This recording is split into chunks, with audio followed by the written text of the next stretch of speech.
Brian Kelly confirms Garrett Nussmeier dealing with a torso injury. So how bad is it, and what do we know? We'll talk about it next. Locked on LSU. Here we go.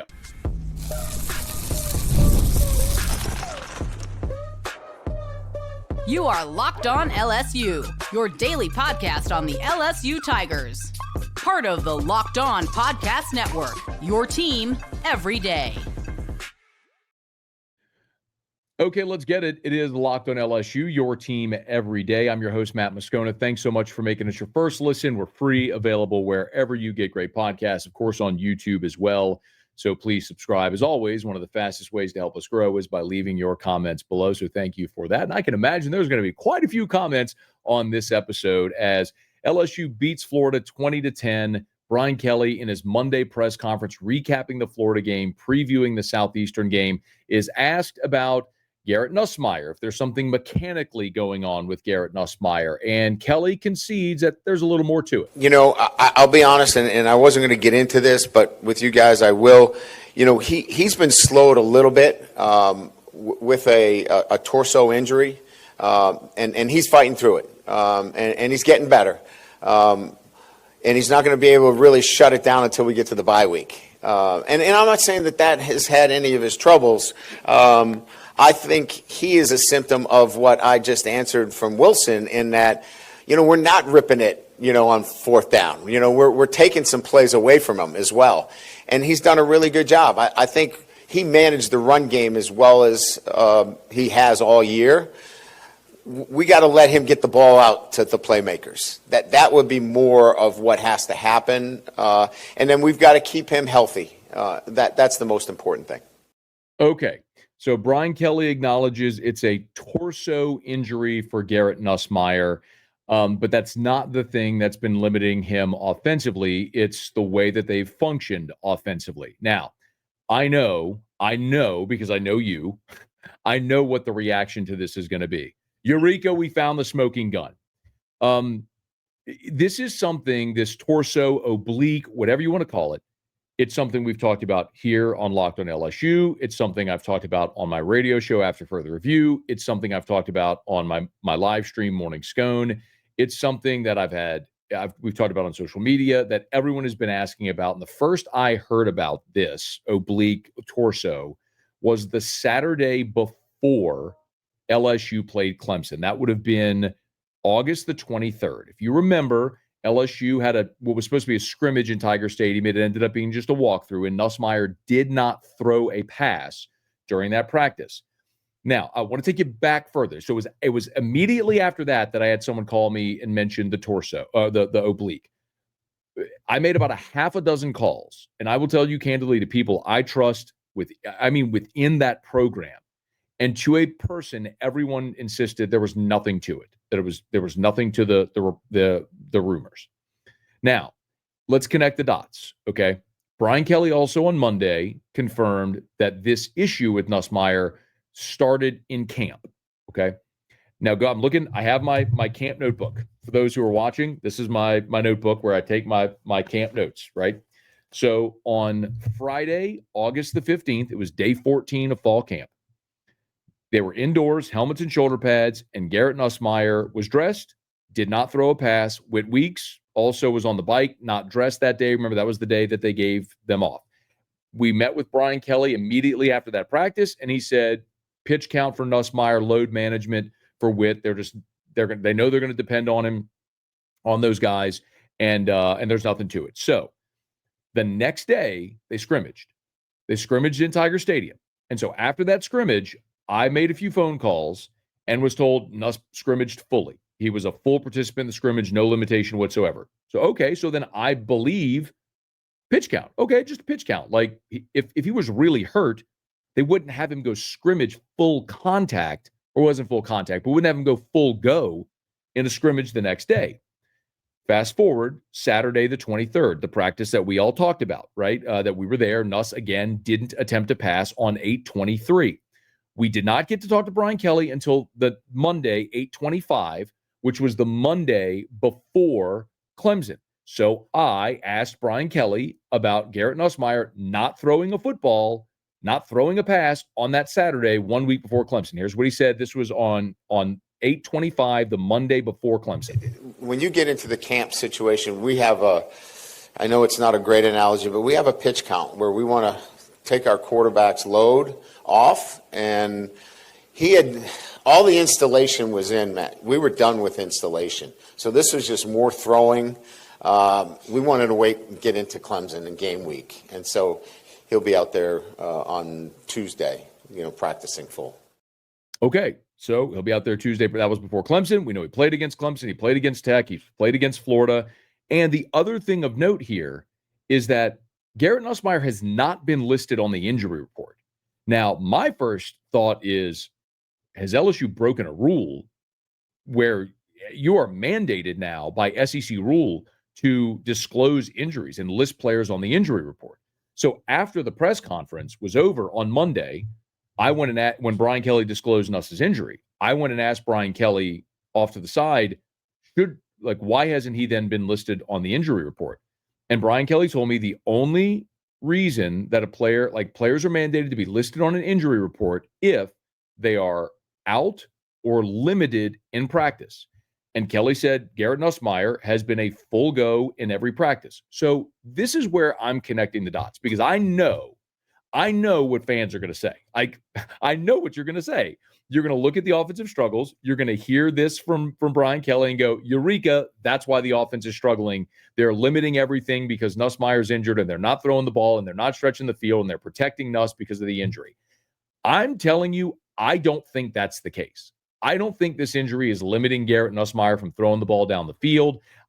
Clearly, if it were affecting him, they wouldn't be practicing him during the week, and he would be on this injury report, but he's practicing fully. This feels so much like the same conversation we're having about the knee, where people went, you see, there was something to it. Well, okay, but not really. It's a thing, but it's a thing that's a nothing. And I think it's the same thing here. I don't believe this is limiting Garrett Nussmeier in any way. And I'm going to illustrate why I think that. And plus, Brian Kelly was asked that point blank on Monday. Is this injury affecting the play call for Garrett Nussmeier and what they're doing? He gave an answer, and I'm going to give you some evidence that might actually support it. Don't move. Let me do this so I knock out all of our elements. I'm going to come back and I'm going to continue on this and whether or not this injury is actually impacting the offense. It's Locked on LSU, your team every day.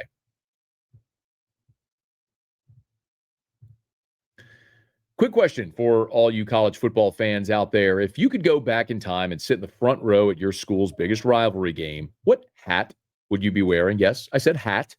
For me, it would be, and it was, the game. These aren't just hats. They're the same vintage styles that fans wore back in the 80s and 90s. And guess what? They still go at the same price they did back then when you use the code Locked On. It'll get you your vintage hat for $16.99. Head to thegamecaps.com. That's thegamecaps.com. Grab your team's classic bar or retro circle design and use code Locked On for an exclusive discount, because legends wear the game. We're also brought to you by 5-Hour Energy, where caffeine just got a flavor upgrade. 5-Hour Energy shots deliver tasty caffeine in 17 bold flavors. Each 2-ounce shot packs the caffeine of a premium 12-ounce cup of coffee, plus B vitamins and nutrients with zero sugar and zero crashes. What I love the most is how portable they are. Big taste, tiny shot. You can take it anywhere and get that boost when you need it. I always reach for my favorite flavor, which is extra strength grape, because it's refreshing. It gives me a quick little burst before a busy day. Enough with the boring, flavorless caffeine. It's time to give your caffeine a flavor upgrade with 5-Hour Energy shots. Get the favorites you love, or be bold and try something new in-store and online at 5hourenergy.com or Amazon today. And finally, we're brought to you by FanDuel. The NFL season is here, and FanDuel is making sure you're ready for kickoff with a can't-miss offer. Right now, new customers can bet just $5, and if your bet wins, you'll get $300 in bonus bets to use across the app. I love using FanDuel because it fits however you like to bet. Player props, building a same-game parlay, or even jumping in live as the action unfolds. It makes every game more exciting, whether you're watching your team or just keeping an eye on your fantasy lineup. It's quick, easy, and the best way to add a little more energy to Sundays. So, are you ready to play? Download the FanDuel app now by visiting FanDuel.com to get started. That's FanDuel.com to place your first $5 bet. So Brian Kelly acknowledges Garrett Nussmeier is dealing with a torso injury, the way he phrased it. And Kelly was asked point blank, is this injury limiting the offense and limiting what Joe Sloan can call in this offense? Okay. No, come Saturday, he's good to go. We've limited him a little bit during the week because of some tightness that he's had in his torso. It's an upper body injury that you want to be careful with how many reps he's getting throwing the football. So he's overcoming that, but we cut him down substantially. I think he's on the other side of that, but we had to be really careful with him the first few weeks. So it eventually may go away, or? Oh yeah, and I think with the bye week after Ole Miss, we should be in a great place. Now, he did use the word limit there. He said, we have been limiting him. Now, initially, it was more early and with throwing specifically. That may be alluding to what was happening in fall camp, where they were limiting him in fall camp on the pitch count there, so as not to affect it even greater. And maybe when they've gotten into game week now, he hasn't been limited in practice. But Brian Kelly was very adamant that it's not affecting their play call in the game. And you can roll your eyes at that, and I understand. Look, Garrett Nussmeier right now does not look like the player that he was a year ago. But what Brian Kelly also said in this press conference is they're winning in different ways because they need to win in different ways. A year ago, they needed Garrett Nussmeier to throw for 300 yards a game. Last year, Garrett Nussmeier averaged 311 yards passing per game.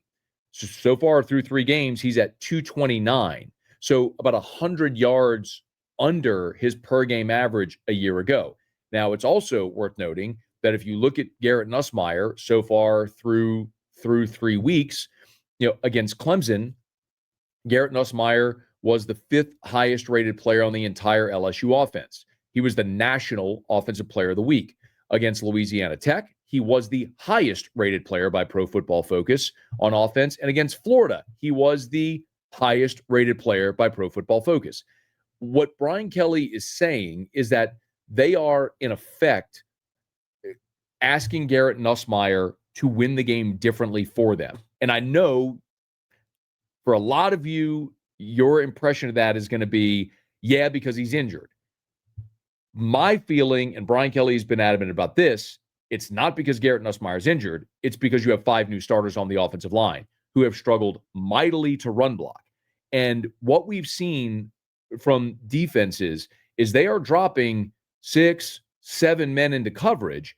And if Garrett Nussmeier is trying to throw into coverage like that, you're taking checkdowns and what they give you. The real problem with this offense right now is the fact that you can't run the football even when you have numbers. When teams are dropping 6 or 7 into coverage and you're facing a 4 or 5 man front and you still can't run the ball, that's because your guys up front aren't winning. And so you've got to be able to run the ball to make them bring numbers into the box so you can stretch the field. If you're thinking they won't stretch the field because of Nuss's torso, consider this. A year ago, Garrett Nussmeier threw passes of 20 yards or more 86 times. 13 games last year, 86 attempts went beyond 20 yards, okay? Against Clemson, 3. Against Florida, 3. Against Louisiana Tech, 7. So ask yourself this. If they were trying to protect Garrett Nussmeier and his torso, why would they open it up against Louisiana Tech and not Clemson or Florida? Right? Like the Clemson game, you were down in that football game. You needed offensive plays. I mean, your defense pitched a shutout in the second half, thankfully, but your offense had to put together drives. Like, you needed to make plays, and they did. They took the shot to Barry Brown. They threw one downfield to Barra Sharp that he just barely missed scraping the toe. You think about the Florida game, I mean, this was a game where your defense was absolutely outstanding, but you weren't able to capitalize on 5 turnovers, five interceptions. You couldn't run the football, and you possessed it. You played field position. The question is, did you play that style because of Garrett Nussmeier's torso, or because you don't believe you didn't trust your offensive line to protect long enough to let Garrett Nussmeier have the time to throw downfield, and your offensive line was unable to run block. I mean, we can run through these numbers again if you caught our Pro Football Focus grade, but against Florida, LSU's run blocking grades were not good. Paul Mabenga was the best at a 66.3. Braylon Moore was at a 63.6. After that, when you look at the rest of your starting offensive linemen, Tyree Adams' run blocking grade was a 54. Cohen Eccles was at a 50. Josh Thompson was a 46.2. Weston Davis was a 40.3. You couldn't run the football against a defensive front that wrecked you a year ago. And so my contention is, and we may look back in hindsight, and maybe I'm wrong, but my contention is the way they are playing right now is to protect a bad offensive line, not Garrett Nussmeier's torso. People are going to make a big deal out of the torso because that's how they're trying to connect the dots. By the way, Brian Kelly was also asked point blank about Joe Sloan and the frustration from fans with Joe Sloan. And he said, Joe Sloan is doing exactly what Brian Kelly, is telling him to do. They need to win the games a certain way right now, and that's with defense, field position, and being efficient on offense and not making mistakes. And it's working. They're 3-0.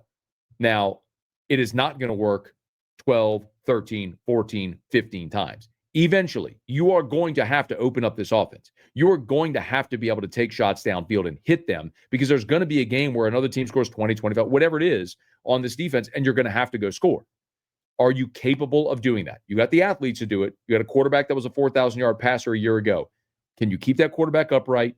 Can you run the ball to bring numbers into the box to open up your athletes defensively? That's where I stand on this. I know you're going to make your own decisions, and I know a lot of you are not going to buy what I'm selling right now. But if Garrett Nussmeier was injured, he would have been on the injury report. If Garrett Nussmeier really was significantly injured, they wouldn't have taken 7 shots downfield against Louisiana Tech. If Garrett Nussmeier was really having an issue back on Friday, August the 15th, where he didn't throw a pass, he would not have been a full go in that scrimmage on the 16th. So, again, correlation does not always equal causation. Because Brian Kelly acknowledges this torso thing with Nussmeier, it doesn't mean that's the reason LSU's offense is slowed. I think this is far more at the feet of an inexperienced offensive line that is trying to get better. Because if you remember back through all of our fall camp reports, the biggest storyline that all of us talked about was the offensive line and how that LSU defensive front was overwhelming the LSU offensive line. And I think that's a line that is still learning itself and trying to continue to grow to keep getting better. And through 3 weeks, they've not been good enough. They got to keep getting better and better. We'll see how it looks the next couple of weeks. And hopefully LSU, not just 2 more wins, they get to that open date. As Brian Kelly said, Garrett Nussmeier can shut it down for a week, and then you come back after the open date, you rip, roaring, ready to roll. Great news for LSU is they're 3-0. They're number 3 in the country, and you're probably not going to be an underdog in a game until maybe you go to Alabama or at Oklahoma. We'll see how that all plays out. But Tigers are in a good position with a great defense, great in special teams, weapons all over the field offensively. They got to figure out how to use them. Okay, as this story develops and we have updates, we'll certainly talk about it here on Locked on LSU. Hey, thanks so much for making us your first listen. Please subscribe on your favorite podcast app. Rate us, leave a review. If you're on YouTube, smash that like button, subscribe to the channel, hit the bell so you're notified whenever we post a new video. And let a friend know if they love the Tigers. We got you here every single day for Locked on LSU. It's your team every day.